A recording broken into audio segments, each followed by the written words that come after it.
जय गुरु जी। गुरु जी को मेरा कोटि कोटि प्रणाम और सारी संगत को भी मेरा सादर प्रणाम। ये मेरा सौभाग्य है कि आज कथुरिया आंटी के सौजन्य से मुझे आपके साथ सत्संग करने का अवसर मिल रहा है। वैसे तो मेरे सत्संग आप में से कई अंकल आंटियां सुन चुके होंगे। आज मैं आपको बताता हूं, पर गुरुजी कहते थे सेम सत्संग आप बार बार सुन सकते हो, उसमें कोई हर्ज नहीं है। इनफैक्ट वो आपकी ब्लेसिंग है। जो सत्संग करे उसका भी कल्याण, जो सत्संग सुने उसका भी कल्याण। मैं आज आपको बताता हूं कि मैं गुड़गांव कैसे, कब और क्यों आया। मैं गवर्नमेंट ऑफ इंडिया में काम करता था, काफी अच्छी पोस्ट पे था। चाणक्यपुरी में गवर्नमेंट का मकान मिला हुआ था, उसमें रहता था। बड़ा अच्छा था हर लिहाज से। डिप्लोमेटिक एनक्लेव, ना कोई पावर कट ना कोई वाटर कट। वहां कोई भिखारी ये वो आपको तंग करने नहीं आ सकता था।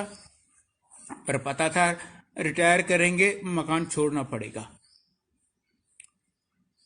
तो मैं पोस्ट तो काफी अच्छी पे था, पर गवर्नमेंट में आपको पता है सैलरीज अच्छी नहीं होती इतनी। अब तो फिर भी काफी अच्छी हो गई हैं, पर पहले तो एकदम अच्छी नहीं होती थी। तो मेरी जो हैसियत थी उसके मुताबिक दिल्ली में द्वारका में एक 3 बेडरूम फ्लैट ले रखा था कि रिटायर करेंगे तो वहां शिफ्ट करेंगे। मेरे रिटायर करने के बाद मेरी आंटी को आर के पुरम में मकान मिला। वो मेरे से 1 साल छोटी है, तो उसको 1 साल बाद रिटायर करना था। वो 1 साल भी बीत गया। उसके बाद हमने सोचा कि हाँ अब शिफ्ट करेंगे द्वारका में। इनफैक्ट मैंने कुछ अपना सामान भी वहां भेज दिया था, पर अभी मैं वहीं रह रहा था। गुरुजी को कुछ नहीं बताया, मांगा या पूछा। एक दिन गुरुजी खुद मेरे से पूछते हैं, तू अब कहां जाने का सोच रहा है? मैंने बताया, गुरुजी द्वारका में एक फ्लैट ले रखा है, उधर जाऊंगा। कहते हैं नहीं, उधर नहीं, तू गुड़गांव आ जा।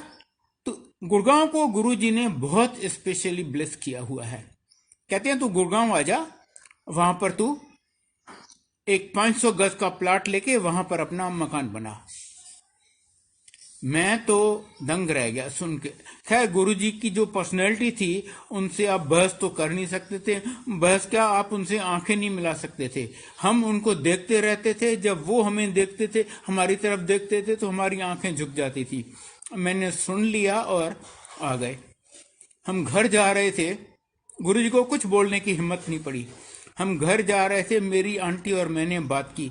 हमने कहा मैं ओरिजिनली पाकिस्तान से हूं, लाड़काना से। तो वहां से हमने पार्टीशन के बाद माइग्रेट किया था दिल्ली में। मेरे पिताजी को रेफ्यूजी कोटा में पटेल नगर में एक मकान मिला था। मैं लगभग पिछले 50 साल दिल्ली में रहा था। हमने सोचा 50 साल हम दिल्ली में रहे हैं, कैपिटल ऑफ इंडिया, और उन दिनों तो गुड़गांव इतना डेवलप नहीं था, गुड़गांव का इतना नाम वाम भी नहीं था। अब वो छोड़ के एक छोटे से गांव में आ जाएं, दोनों को ये बात नहीं जची। पर गुरुजी को कुछ कहने की हिम्मत नहीं पड़ी। वो तो जानी जान है। वो तो आपके पास प्रेजेंट फ्यूचर जन्मों का सब जानती हैं, आपके मन की हर बात जानते हैं। अगली बार गुरुजी के यहाँ गए तो गुरुजी खुद ही कहती है, अच्छा छोड़ तू गुड़गांव को, तू ऐसा कर, तू दिल्ली में कहीं देख ले, ग्रेटर कैलाश में देख ले। मेरी आंटी और मैं बड़े खुश हुए, दोनों को ये आइडिया बहुत अच्छा लगा। हमने वहां देखना शुरू किया तो रियलाइज किया कि जो अपनी हैसियत है मैं मैक्सिमम ले सकूंगा। जो ये जो बिल्डर्स करती हैं, आपसे एक पुराना मकान ले लिया, उसको तोड़ लिया, उसमें 12 या 14 छोटे छोटे फ्लैट्स बना लिए, उनमें से एक हम अफोर्ड कर पाएंगे, उससे ज्यादा नहीं। तो दोनों को ये बात नहीं जची कि ये क्या होगा, ये तो ठीक नहीं है। अच्छा, फिर हमने सोचा कि अरे भाई हम दोनों बूढ़े, मैं रिटायर कर चुका हूं, मेरी आंटी रिटायर कर चुकी है, बच्चों का कोई भरोसा नहीं है कि बेटे अपने साथ रहते हैं या नौकरी की वजह से कोई अमेरिका चला जाता है, कोई बॉम्बे चला जाता है। किसी सोसाइटी में लें तो ज्यादा अच्छा होगा। अगली बार गुरुजी के यहाँ गए, गुरुजी खुद ही कहते हैं अच्छा छोड़ ग्रेटर कैलाश को, तू ऐसा कर, वो MG रोड के पास एक काफी अच्छी सोसाइटी है, हेरिटेज सोसाइटी, तू वहां पर कोई देख ले। हम बड़े खुश हुए कि हाँ जी, गुरुजी ने हमारी सुन ली, बगैर बोले, बगैर हमारे कुछ बताए, गुरुजी ने हमारी सुन ली। हमने हेरिटेज, इनफैक्ट गुरुजी ने किसी संगत का भी वहां नाम दिया, उसके यहाँ गए, उसने एक प्रॉपर्टी डीलर का भी रेफरेंस दिया और हमने वहां देखा जो अपनी हैसियत है कि हम एक फ्लैट अफोर्ड कर सकते हैं, जो दोनों की सारी कमाई है, इतने सालों की पूंजी है, सब उसमें लग जाएगी। हमारे पास इवन फर्नीचर लेने के लिए पैसे नहीं बचेंगे।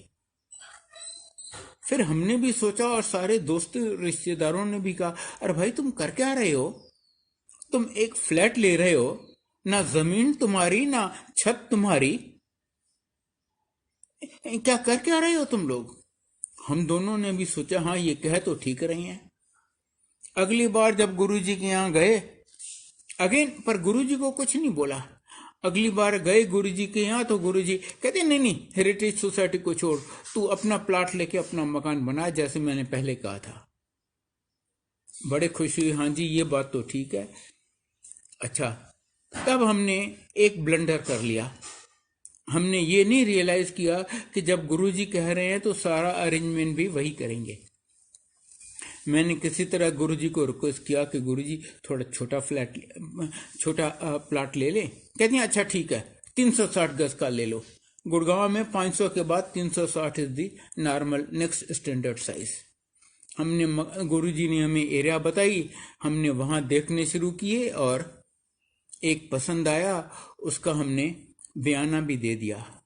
बड़े खुश हुए जी। शाम को कागज हाथ में लेके गए कि गुरुजी से ब्लेस करवाएंगे। जैसे ही मैं एम्पायर स्टेट में घुसा, मैं गुरुजी को माथा टेकूं या कुछ बोलूं, उससे पहले गुरुजी कहते हैं, ओ सुटेनु फ्रॉड पार्टी है। बाद में मुझे पता चला कि वो सचमुच फ्रॉड पार्टी थी। उस प्लॉट का रियल ओनर अमेरिका में बैठा हुआ था, कोई और मुझे यहाँ बेवकूफ बना रहा था। और गुरुजी की कृपा से ऐसी फ्रॉड पार्टी से भी हमें अपना बयाना वापस मिल गया। ये सिर्फ हमारे गुरुजी ही कर सकते हैं। अच्छा, फिर हमने और प्लॉट देखे। गुरुजी ने एरिया बताया था कि लगभग इस एरिया में ले लो। एक हमको पसंद आया, गुरुजी को बताया, गुरुजी कहते हैं हाँ हाँ ले लो। हमने वो ले लिया, 360 गज का प्लॉट ए ब्लॉक में। अच्छा, यहां पर मैं आपको दो बातें बताऊं। नंबर 1, मैंने गुरुजी की कृपा से ए ब्लॉक में सुशांत लोक, गुड़गांव के सुशांत लोक ए ब्लॉक में लिया। उन दिनों सी ब्लॉक मोस्ट डेवलप था और कॉस्टलीस्ट, बी उससे सस्ता, ए उससे सस्ता, तो मुझे वो सस्ते रेट में मिल गया। और आज क्योंकि ये दिल्ली जयपुर हाईवे है, MG road has been declared a national highway, उसकी वजह से ए ब्लॉक कॉस्टलीस्ट है, बी उससे सस्ता, सी उससे भी सस्ता। और दूसरी बात, हमने ये जो इतना सब करता रहा, इस टाइम में हमें लगभग 1 साल लग गया। और उस 1 साल में गुड़गांव में प्लॉट्स के प्राइसेस काफी बढ़ रहे थे, पर गुरुजी की कृपा से हमें वो प्लॉट 1 साल पुरानी प्राइस पे मिला।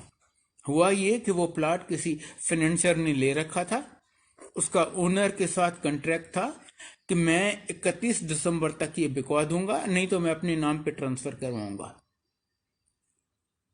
हमारी डील हुई 23 दिसंबर को।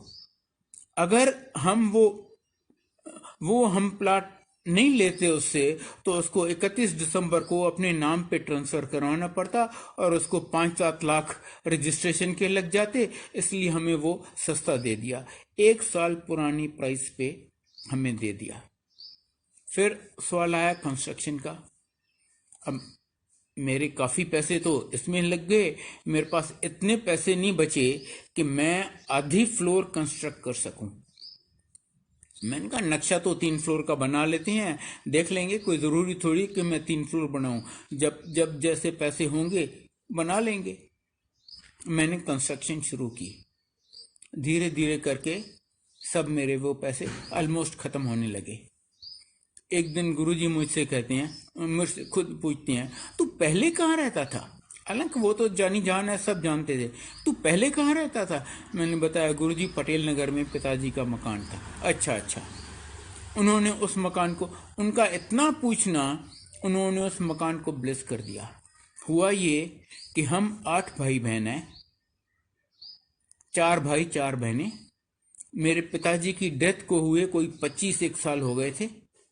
माताजी को डेथ हुए 3-4 साल हुए थे, 2-3 साल हुए थे। और हम भाई बहनों में कोई फैसला नहीं हो रहा था कि अगर हम वो मकान बेचेंगे तो प्रोसीड्स कैसे डिवाइड करेंगे।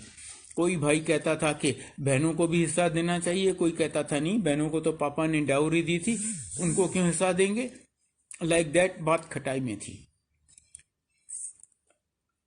फिजिकल पोजीशन उस मकान का मेरे एक छोटे भाई के पास था, और वो ऐसा हीरो था, कहता था तुम शेयर की बात कर रहे हो, तुम इस मकान में पैर तो रख के दिखा दो। और मैंने कहा, भाई मैं तो मकान के लिए या प्रॉपर्टी के लिए मैं भाई बहनों पे केस वेस नहीं करने वाला। बात ऐसे खटाई में थी। पर जो गुरुजी ने सिर्फ मेरे से ये पूछा कि पहले कहाँ रहते थे, उन्होंने उस मकान को ब्लेस कर दिया। सून इनफ सब भाई बहनों में फैसला हो गया कि ये मकान बेचेंगे तो प्रोसीड्स ऐसे डिवाइड करेंगे। सब उसमें खुश हो गए और मुझे वहां से पैसे आते गए और मेरा ये मकान बनना शुरू हो गया। पर फिर भी 3 फ्लोर्स बनाने के लिए मेरे पास इनफ पैसे नहीं थे। धीरे धीरे करके वो सब भी खत्म हो गए। जो हम दोनों के रिटायरमेंट बेनिफिट्स थे, प्रोविडेंट फंड, वो सब खत्म हो गए। मैं जिस बैंक में, मैं प्लानिंग कमीशन में काम करता था, पटेल चौक दिल्ली पे, उसी बिल्डिंग में ऑल इंडिया रेडियो के सामने नीचे एक बैंक थी, Indian overseas bank, nationalise bank, जिसमें मेरा 25-30 साल से अकाउंट था। एक दिन वो बैंक मैनेजर मेरे को हंस के कहता है, जेठरा साहब अब सारे पैसे निकलवा लोगे तो हमारा बैंक कैसे चलेगा? मैंने कहा, भैया मेरी तो ये हालत है कि आज मुझे लोन की जरूरत पड़ गई है। कहते हमसे लोन? मैंने कहा दो। एग्जैक्टली ऐसी बात हुई। उसने मुझे फॉर्म दे दिया और मैंने फॉर्म भर के उसको दे दिया। मैं रिटायर कर चुका था, मेरी आंटी रिटायर कर चुकी थी। ऐसे लोगों को कोई बैंक टच नहीं करता। और ये नेशनलाइज बैंक, बगैर कोई रनिंग अराउंड के, बगैर कुछ किए मेरा लोन सैंक्शन हो गया। और रिजल्ट ये हुआ कि जहां मुझे आधी फ्लोर बनाने के पैसे नहीं थे, मेरे 3 फ्लोर्स बन गए। आज 2 फ्लोर्स उसमें से किराए पे हैं। एक फ्लोर पे हम मियाँ बीवी रहते हैं, और उन 2 फ्लोर से जो किराया आता है उससे धीरे धीरे करके वो सारा लोन भी चुकता हो गया, और मैं आज 3 फ्लोर्स का मालिक हूं। अच्छा, एक आध मैं रिलेटेड इंसिडेंट आपको बताता हूं। अब हमारा जब इसमें सब इतना ये टाइम लग रहा था, तब तक हम आर के पुरम में रहते थे, जो मेरी आंटी के नाम पे गवर्नमेंट का मकान मिला हुआ था। तो गवर्नमेंट का आजकल रूल है, स्ट्रिक्ट रूल, कि वो 8 महीने आपको वहाँ रिटायरमेंट के बाद उसको रहने देते हैं। उसके बाद वो आपका सामान निकाल के बाहर फेंक देते हैं। वो 8 महीने खत्म हो रहे थे 31 अगस्त 2003 को, और हमारा तभी तक तो अभी प्लाट भी नहीं खरीदा था हमने। फर्स्ट वीक ऑफ अगस्त में मैंने गुरुजी से पूछा, गुरुजी उस प्लाट में, मकान में तो हमारे में अभी टाइम लगेगा, तब तक हम गुड़गांव में रहें या दिल्ली में रहें किराए पे? कहते हम बताऊंगा। तब तक एम्पायर स्टेट में रूल था कि आप हफ्ते में 1 बार आ सकते थे, और हमारा दिन था फ्राइडे को। हमने अगले फ्राइडे को फिर गुरुजी से पूछा, गुरुजी मैं तब तक कहाँ रहा हूँ? कहते हैं बताऊंगा।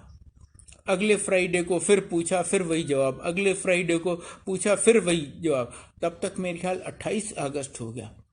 आखिर मुझे गुरुजी को कहना पड़ा, गुरुजी आजकल तो गवर्नमेंट स्ट्रिक्ट हो गई है, मुझे मकान बस 2-3 दिन बची हैं, मुझे मकान खाली करना पड़ेगा वरना गवर्नमेंट उठा के मेरा सामान बाहर फेंक देगी। कहते हैं, ले तू इतना बड़ा ऑफिसर सी, तू किन्नू कह नहीं सकता। गुरुजी के सामने तो मुझे कुछ बोलने की हिम्मत नहीं पड़ी।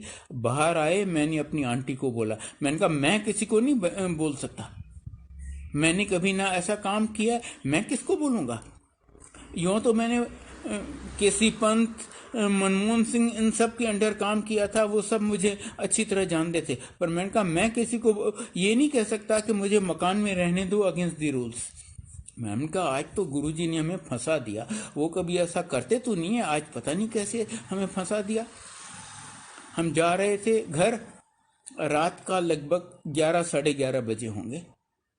हम वहाँ 3rd फ्लोर पे रहते थे आरकेपुरम में। लिफ्ट में मेरा नेक्स्ट डोर नेबर मुझे मिला।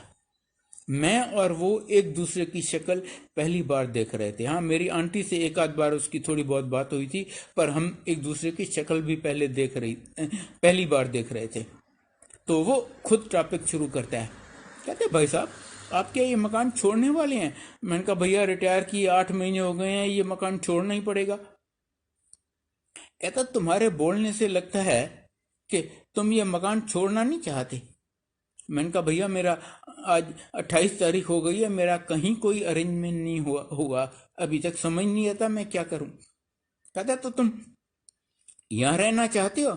मैंने कहा, हाँ जी, कुछ अगर हो सके तो बहुत बढ़िया होगा। कहता, कितना? मैंने कहा, 2-3 महीने। कहता, बस आपको जितना रहना है यहां रह लो, मेरा जिम्मा। वो गवर्नमेंट ऑफ इंडिया में स्टेट ऑफिसर रह चुका था और उस डेट को वो छत्तीसगढ़ गवर्नमेंट का लीगल एडवाइजर था।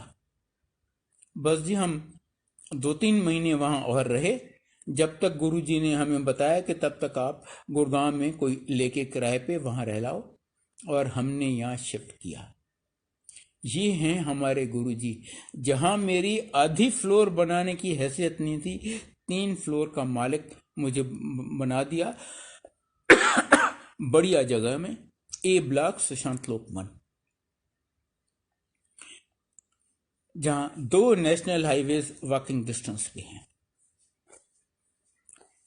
गुरुजी जानी जान है, वो आपके मन की हर बात जानते हैं, आपके पास्ट, प्रेजेंट और फ्यूचर जन्मों का सब जानते हैं।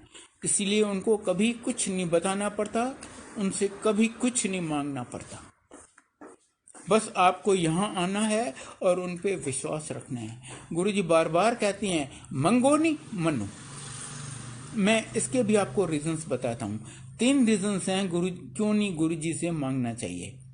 सबसे पहले, जो आप मांग के लेते हैं वो चीज टेम्पररी होती है, वो हमेशा आपके पास नहीं रहेगी, आपको आज नहीं तो कल लौटानी पड़ेगी। दूसरा, जब आप मांगेंगे अपनी हैसियत, अपनी औकात से मांगेंगे, वो देंगे तो अपनी हैसियत से। कहाँ उनकी हैसियत, कहाँ मेरी हैसियत, जमीन आसमान का फर्क है। और तीसरा एंड मोस्ट इम्पॉर्टेंट, आपको ये पता ही नहीं आप जो मांग रहे हैं वो आपके लिए अच्छा भी है या नहीं है। अब देखिए, मुझे पैसे चाहिए, मैंने गुरुजी से मांगे, गुरुजी ने मुझे 10 करोड़ दे दिए, कल को मैं मर गया, वो मेरे किस काम आए? इसीलिए लीव इट टू गुरुजी। गुरुजी बार बार कहते हैं, मंगो नहीं मनो। कहते हैं, मैं सबसे पहले आपको लाइफ दूंगा, अगर लाइफ ही नहीं है तो और कोई चीज लेके क्या करोगे? उसके बाद हेल्थ दूंगा, अगर लाइफ है पर आप आईसीयू में पड़े हो, रोज 1-1.5 लाख खर्चा हो रहा है, तो उसका क्या फायदा ऐसी जिंदगी का? तो पहले लाइफ, फिर हेल्थ, फिर वेल्थ, फिर आपको और जो चाहिए। बेटी की शादी करवानी है, पासपोर्ट चाहिए, वीजा चाहिए, कोई कोर्ट केस है, मकान चाहिए, व्हाटएवर, टाइमिंग और प्रायोरिटी उन पे छोड़ दो। गुरुजी कहते हैं, आपके 90% कर्म मैं माफ कर दूंगा, और वो सिर्फ एक शिव जी कर सकते हैं, nobody else. Even Vishnu ji ने श्री कृष्ण के अवतार में कहा है गीता में कि प्रारब्ध तो आपको भोगना पड़ेगा, पर गुरुजी कहते हैं आपके 90% कर्म मैं माफ कर दूंगा, कर देता हूं, और बाकी 10% आपसे वो भी नहीं भुगते जाएंगे, वो भी मैं आपको भुगतवाऊंगा। और वो इसलिए कि आपका सब जन्मों के लिए अकाउंट क्लियर हो जाए, और तभी आप मोक्ष के हकदार हो सकते हैं। इसलिए अगर जो आपको चाहिए वो गुरुजी दे रहे हैं तो खुश होइए, वो आपको ब्लेस कर रहे हैं।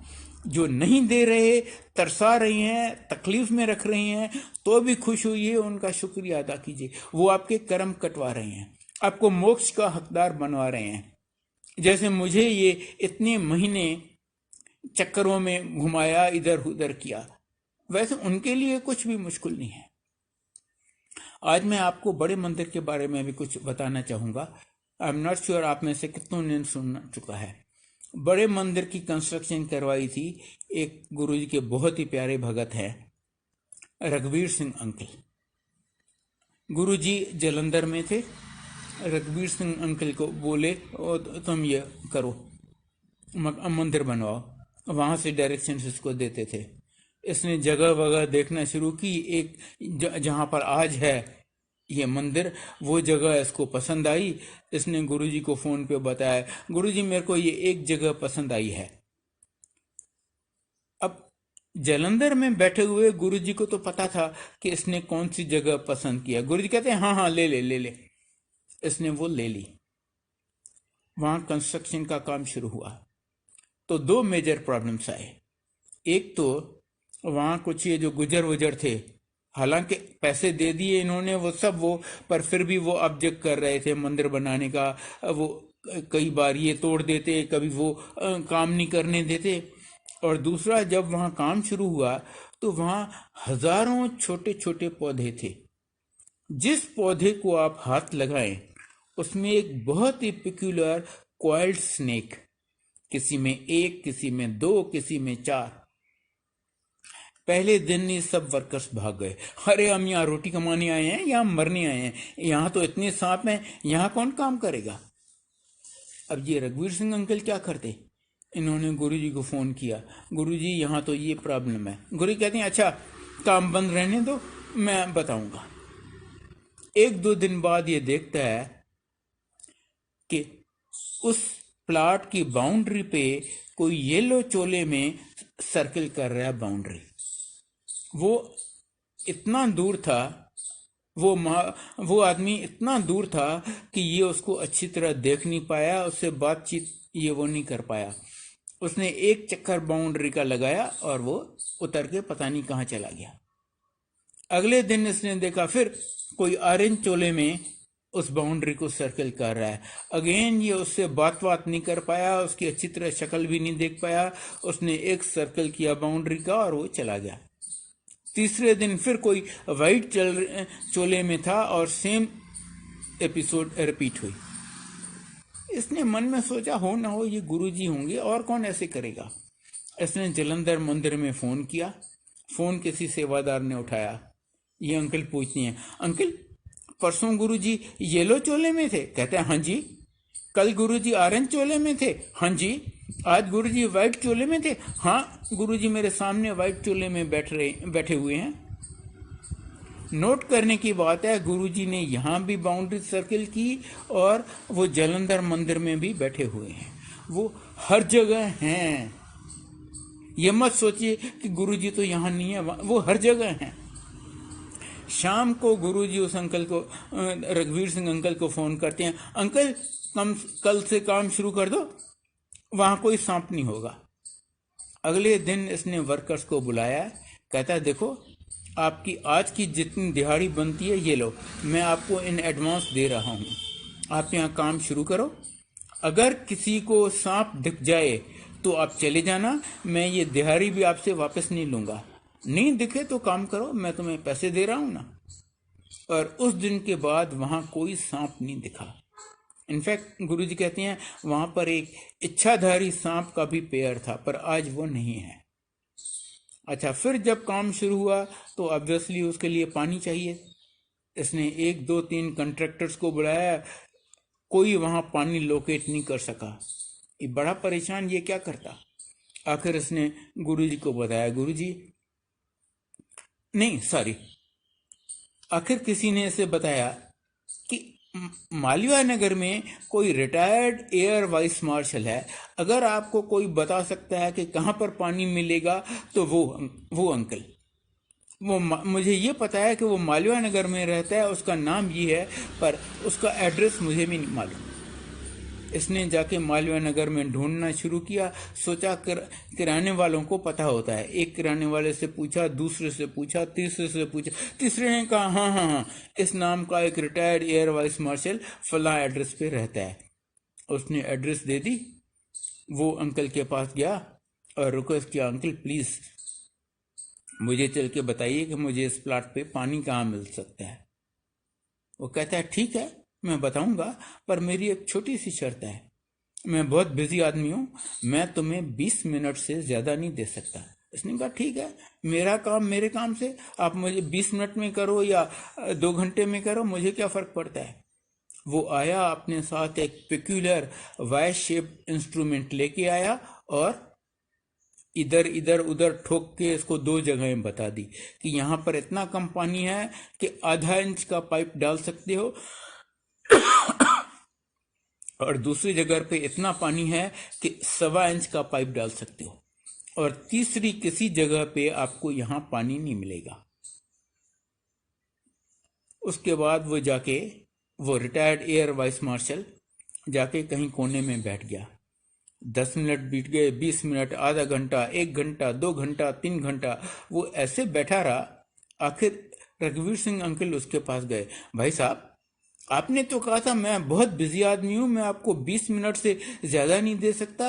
आप तो यहाँ ऐसे बैठ गए हैं जैसे आपको कोई काम ही नहीं हो। कहते हैं यार क्या बताऊं, मैं तो इस जमीन को देख के दंग रह गया हूं।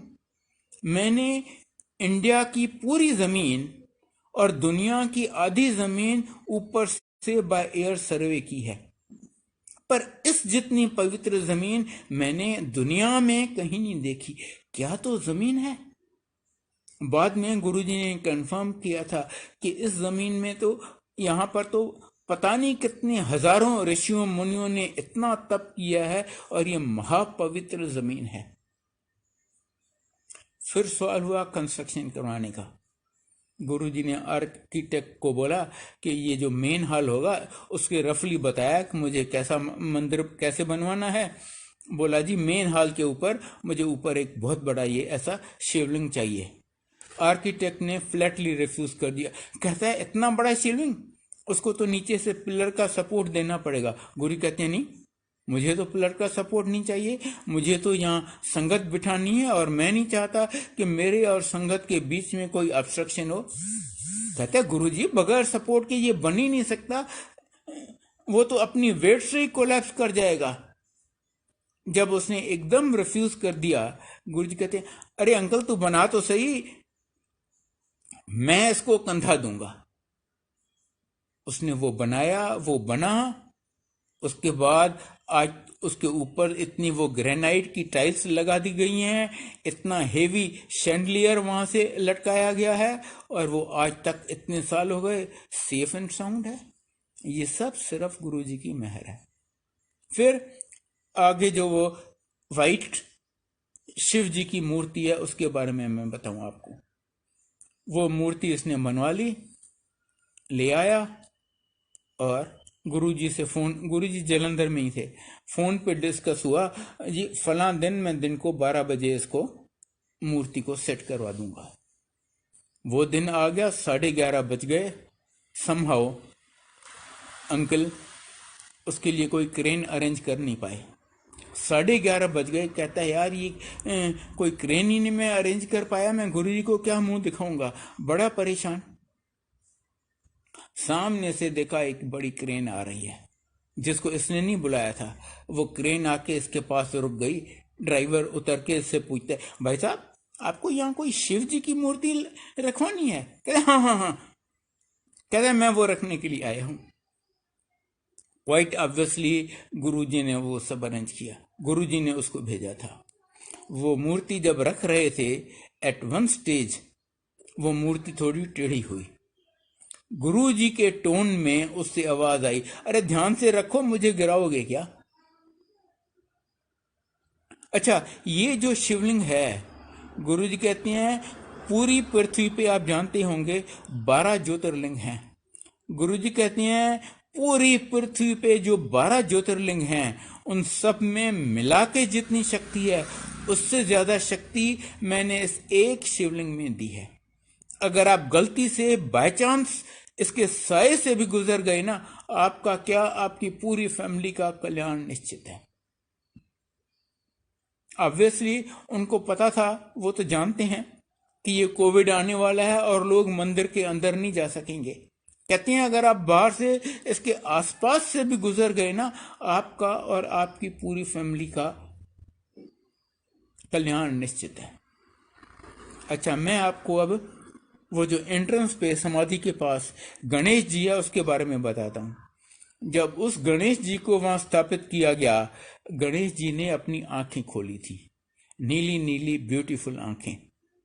बाद में गुरुजी ने कंफर्म किया था, पूछा था कि जब ये मूर्ति रखे थे गणेश जी ने अपनी आंखें खोली? हाँ हाँ हाँ गुरुजी, उसने आंखें खोली थी, नीली नीली आंखें। हाँ जी गुरुजी। जो मंदिर में गुरु नानक देव जी की मूर्ति है, गुरुजी कहती हैं आपने तो हजारों मूर्तियां देखी होंगी, गुरु नानक देव जी के स्वरूप देखे होंगे। गुरुजी कहते हैं जो इसमें उनकी शक्ल है वो क्लोजेस्ट है जो एक्चुअली उनकी शक्ल थी, उनको रिजेंबल करते हैं। प्लीज मेरी आपसे हाथ जोड़ के विनती है कि इस मंदिर में आते रहिए। जब भी, आजकल तो खैर कोविड की वजह से बंद है, पर जब भी आपको मौका लगे आप इस मंदिर में जरूर आइए। इस पवित्र स्थान पूरी दुनिया में कहीं नहीं है और वहां सिर्फ आने से, आपको हाजिरी लगाने से एंड ऑफ कोर्स गुरुजी पे विश्वास रखने से आपको इतनी ब्लेसिंग्स मिलती हैं, इतनी ब्लेसिंग्स मिलती हैं, मुझ में शक्ति नहीं है कि मैं वो आपको बता सकूं। अच्छा, मैं आपको एक आध सत्संग और सुनाता हूं। आजकल तो खैर लाइव सत्संग नहीं हो रहे, आजकल तो सत्संग वीडियो पे हो रहे हैं, पर जब लाइव सत्संग हो तो अब आपको उनका प्रसाद जरूर ग्रहण करना चाहिए। कोई भी प्रसाद हो उसको रिफ्यूज मत कीजिएगा। यहाँ पर कोई बंधन नहीं है, कोई नियम नहीं है, बस एक नियम है कि जो भी आपको ग्रहण करने को मिले, जल प्रसाद हो, चाय प्रसाद हो, मिठाई हो या लंगर हो, वो गुरु जी की ब्लेसिंग है, वो मेहर है गुरु जी की, उसको प्लीज मत रिफ्यूज कीजिए। यहाँ कोई व्रत ये वो नहीं चलता। आपको व्रत का एक बताता हूँ। अभी नवरात्रे खत्म हुए हैं, नवरात्रे चल रहे थे, एक आंटी आई एम्पायर स्टेट में, संगत गुरुजी ने उसको लंगर प्रसाद ऑफर किया। कहती गुरुजी मेरा तो नवरात्रे का व्रत है, मैं कैसे खाऊंगी ये? गुरुजी कहते हैं आंटी तू एक नजर किचन विच मार के आ। वो आंटी गई किचन में, वहां पर 9 की 9 देवियां अपने असली रूप में, दिव्य रूप में लंगर बना रही थी। गुरुजी कहते हैं आंटी तू ये लंगर नहीं खाएगी? यहां पर आपको कोई वहम नहीं करना, गुरुजी ने हमें सब छुड़वा दिया। इस प्रसाद की मैं एक और बताता हूं ब्लेसिंग मेरी मदर का। मेरी मदर लगभग 80 साल की थी, सीवियरली डायबिटिक। वो 25-30 साल से उनको इंसुलिन के इंजेक्शन लगते थे, और आपको पता है इंसुलिन का इंजेक्शन लगना एक बार शुरू हो तो कभी बंद नहीं होता। वो इंजेक्शन खा खा के इतनी परेशान थी, बार बार मेरी आंटी से पूछती, मेरी आंटी डॉक्टर है, बेटी मेरी ये इंजेक्शन कब छूटेगी? वो कहती हाँ हाँ मम्मी, उसे पता था छूटने वाली तो है नहीं, हाँ हाँ मम्मी आज तो लगवा लो, देखा जाएगा देखा जाएगा। सीवियरली अर्थराइटिक, वो चौकी मार के नहीं बैठ सकती थी। वो तो एम्पायर स्टेट आती भी नहीं थी। कहती आप तो वहां 1.5-2 घंटे नीचे बैठते हो, वहां पर कोई चेयर सोफा नहीं होता था, मैं तो नीचे बैठ ही नहीं सकती, मैं कैसे जाऊंगी? एक दिन किसी तरह वो हिम्मत करके आ गई। जैसे ही गुरुजी की आगे माथा टेका, गुरुजी उसको ऑलमोस्ट डांट के कहते बैठ जा। गुरुजी जो भी कर, अच्छा, वो चुपचाप चौकी मार के वहां बैठ गई। 1-1.5 घंटे के बाद उठी, कहती अरे आज मैं चौकी मार के बैठ नहीं सकती, मैं तो चौकी मार के बैठ ही नहीं सकती, आज मैं चौकी मार के कैसे बैठ गई? और अगले दिन से उसने घर में भी चौकी मार के बैठना शुरू किया। सिर्फ गुरुजी के बैठ जा कहने से उसकी अर्थराइटिस खत्म। गुरुजी जो भी करती हैं, हंसते हैं, आपको डांटते हैं, कुछ भी करते हैं, वो आपके भले के लिए। अच्छा, फिर उस दिन बर्फी प्रसाद था। और गुरु जी यूं प्रसाद देते थे, जो एक मुट्ठी हमें देते थे ना, हमारे दोनों हाथों में नहीं आता था। उसको मुट्ठी भर के बर्फी प्रसाद का दिए। प्रसाद हम एम्पायर स्टेट में बाहर जाके खाते थे। वो बाहर गई, कहती अरे मुझे तो डायबिटीज है, रोज इंसुलिन का इंजेक्शन लगता है, मैं कैसे इतना मीठा खाऊंगी। प्रसाद है, उसने जरा सा चख लिया और बाकी रुमाल डाल के पर्स में रख दिया कि घर चल के बच्चों को दे देंगे, और आके चुपचाप अपनी जगह पे बैठ गई जैसे वो सारा प्रसाद खा के आई है। पर गुरुजी तो जानी जान है, उनसे कुछ छुपा हुआ थोड़ी है। 2 मिनट बाद गुरुजी फिर उसको बुलाती हैं, आंटी इधर आओ, और उसे पहले से ज्यादा बर्फी देती हैं। कहते हैं ये यहीं खानी है। ये तो घबरा गई, कहती है आज तो मैं फंस गई, मैं कैसे इतनी बर्फी खाऊंगी। उसने संगत में जो आसपास बैठी थी आंटियां, एक आंटी से बात की, दूसरी से बात की, तीसरी से बात की, सबने कहा देखो ये आपकी ब्लेसिंग है, यहाँ खा लोगे तो ये आपकी ब्लेसिंग है, घर जाके खाओगे तो ये मिठाई है। उस बेचारी ने बहुत डर डर के वो सारी खा ली, और रिजल्ट ये हुआ कि 8-10 दिन बाद जब वो अगली बार अपने